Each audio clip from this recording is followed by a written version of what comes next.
G'day folks, my name's Phillip and this is Scott. We're here to talk to you a little bit more about the differences between trap and sporting shotguns today. Phil, quite often we get asked what's the difference between a trap gun and a sporter. Just quickly for the folks at home, what I've got here to start with is an AK Churchill. A good budget gun to get most people shooting in trap. So the main difference with a trap gun is we've got a much higher comb in the stock. To keep our head nice and straight so we're not looking across the gun when we're shooting. The gun itself is a little bit heavier than a sporter. That helps us with our swing to slow it down just that little bit.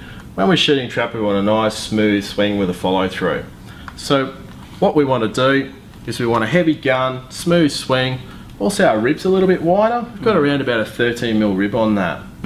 To help with the weight, making it a little bit heavier, we've got a beaver tail forend. So the beaver tail forend gives us a little bit of grip, gives us a little bit of extra weight, and unusually so, most people don't realise there's different weights in shotgun barrels. A trap gun usually has slightly heavier barrels than a sporter or a field gun, once again to help us with that weight, to slow us down a little bit. Just going to quickly show you a sporter, just going to see the basic differences between the two. So what we've got here is the Browning GP Sporter.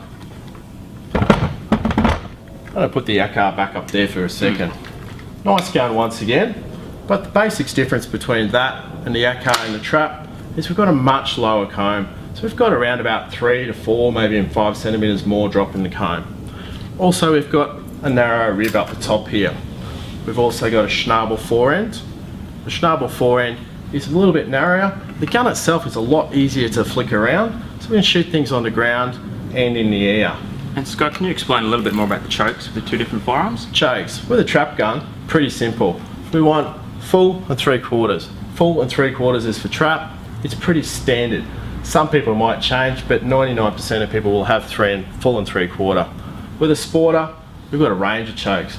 We might use full and 3/4. Usually we use 3/4 and half in a sporter for generally what we're going to do.